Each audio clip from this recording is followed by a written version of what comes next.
It was an idyllic summer morning in Lāhainā, Maui. Back in 1952, Lāhainā was quite different from the tourist boomtown it has become. That morning was quiet, except for the incessant cooing of the pigeons nesting in the mango tree on the eastern corner of my grandmother's house. The sun had not broken past the shadowy veil of the West Maui mountain ranges. Lāhainā means cruel sun, and it was customary for all of us grandchildren, while we were living with our grandmother, to rise early, eat breakfast, and dispense with the chores before 7:30 a.m., before the heat set in. Once the chores were done, she would let us go to the beach to swim or to catch nehu under the pier in front of the old Pioneer Hotel. We would watch the fishermen and the old Lahaina families exchange the morning catch for taro or poi. But on this day, for the first time, Grandma shouted to us in Hawaiian, "E nā kamali'i, mai hele I waho I keia la nohi I loko."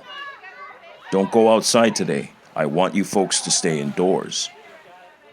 Though it was a very unusual demand, we never disobeyed her.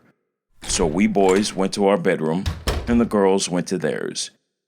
As we cloistered ourselves, Grandma sat in her rocking chair, opened her book of common prayer, and silently meditated. This was strange, because we normally had prayers with her after the evening meal. She would read to us from this hallowed book, and once finished, she would delight us with many Hawaiian stories. I loved her stories.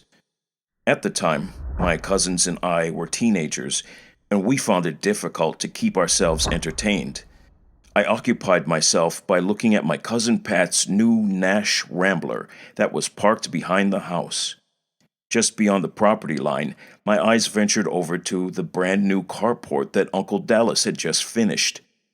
I went to the door and peered out to see what Grandma was doing. There she remained, rocking, silently praying now. I looked out the window again, wondering how long it would be before Grandma released us from our penance. As I looked toward Ka'ua'ula Valley, the cane fields were covered with puakea, the white sugar stalk blossoms. They sprawled seaward below the peak of Mount Kahalawai. It was a beautiful morning, too beautiful to waste indoors.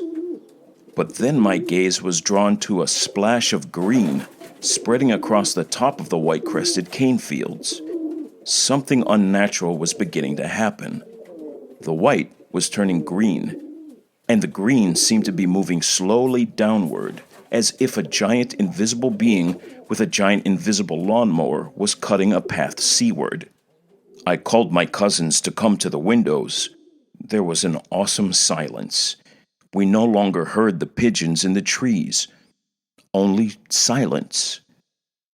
We watched in amazement, not quite sure what to make of it. Then we saw telephone poles lifted into the air, spinning like twigs. Rooftops followed, suddenly whisked skyward. The greenness was approaching Uncle Dallas's house. There was a sound now, like whirling winds. The wind took hold of the new carport and lifted it completely from its foundation and swept it hurtling straight towards us. But then, unbelievably, it landed intact, right over Cousin Pat's Nash Rambler. Inside, fear ruled. My cousins and I scurried from the windows and dove under the bed, awaiting the terrible crashing of window panes and flying glass and the housetop being sucked up in a funnel of air, all of us along with it. As we huddled tucked close to the wall under the bed hugging each other, the strangest thing happened. We heard a slight rattle to the windows and nothing more. The wind seemed to have split around the house. Then it was replaced by another sound, the sound of drums and flutes and chanting voices. Eerie and haunting, yet awesome and beautiful, the mysterious sounds filled the house. We gaped at each other, confused. It couldn't be the radio because the power lines were down. Just as fast as they came, the sounds disappeared, They seemed to have moved through to the front of the house. The three of us rushed out of our room and headed straight through the living room, which was normally kapu, off limits, to the glass doors. We knew we were breaking Grandma's rule, but we were unbearably curious about what was going on. As we peered through the glass squares, we saw a man on a bicycle. He was pumping hard on the pedals, his legs making circular motions, and he continued pedaling as he was picked up in the air and carried into a thorny kiave tree.